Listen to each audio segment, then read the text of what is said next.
Morrigan is one of those goddesses truly appreciated and worshipped in the witch community, but also one of those deities whose origins and main features got a bit fuzzy and lost in history. Let's find out all we need to know about Morrigan. Morrigan's figures. Her personality is in fact twofold. It is death and birth, good and bad, positive and negative. This is why it is also associated with Anu. In this sense, the Mórrígan goddess would represent a divine triplicity different from the warrior one, where Anu is the mistress of fertility, Badb is the mother, and finally Mocha is the one who presides over death. This is the triad that would represent the three phases of the goddess. Badb, the figure of Badb, just like that of Mórrígan, is associated with war. In the guise of a crow, her appearances were an omen of doom. Some sources describe her as a very strong woman, usually doing laundry near a river. The garments she holds in her hands and carefully washes are the garments of the soldiers who will die in battle. This is also why Badb represents foresight and knowledge. Mocha is the presiding goddess of war and death and is connected to horses and sovereignty. Nim's wife, she was a prophetess. In the Cath Mage Twyd, her death is described at the hands of Baelor during the Second Battle of Mag Twyd, Nemain. Subsequently, after the defeat of Mocha, alongside the Morrigan and Badb sisters, Nemain appears. She, with the sound of her voice, led the soldiers into battle. But not only that, her songs also accompanied the fallen towards the kingdom of the dead. Often, Nemain and Badb were seen as the same deity. In general, these charming Irish goddesses, thanks to their similar characteristics, have often been confused with each other. This made it difficult to be able to delineate their distinct and mysterious figures.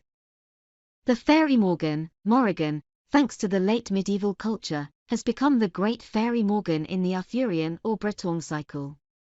Morgana, Arthur's half-sister and rival of Guinevere and the Wizard of Merlin, is the priestess of Avalon, endowed with superhuman abilities, including that of being able to change her appearance. A bit of myth. A famous myth, handed down from the Ulster cycle, is the myth of Siú Chulainn. This is the name of the hero with whom the goddess falls in love and to whom, in the form of a beautiful girl, she reveals her love. The knight, however, rejects her and suffers the wrath of Morrigan, who assaults him several times, changing her appearance each time. The moment Siú Chulainn manages to defeat her, the goddess will appear to him as an old lady milking a cow. Only when the hero accepts the milk offered to him by the old woman, blessing her, will the goddess Morrigan be finally healed from the wound of love. Best ways to connect with Morrigan: light a red candle and invoke her. The red candle is the color used by the mother goddess and it is also the color of power. This is a very simple way to work with the Morrigan goddess to have protection and remove obstacles. There is no need to be formal, but, if you wish, you can do it. I believe that being honest by clarifying what is needed works in the same way as a ritual or a more formal spell. The goddess knows what you really need, and what you need to do is ask for help and thank her. Choose a crow as a totem or spirit guide. The crow is not just a bird that warns you when danger is near, but guides you on your path. The Morrigan goddess is often depicted with the raven being a sacred animal to her, and the raven often works cooperatively with others, making a cry of alarm to other birds. It will help you overcome your fears so that you can move forward and take advantage of the opportunities that present themselves to you. Ask her for guidance when using divinatory tools. She is the goddess of prophecy, too. If you need some guidance while using a pendulum, runes, tarot, and more, ask her for guidance and she will help you unveil the truth and the future all in one. How do you know that Morrigan is calling you? If you feel the need to win your fights, if you feel strong and empowered right after having evoked her, if you dream of a crow, if you see the number 3 showing up over and over again, how do you honor Morrigan?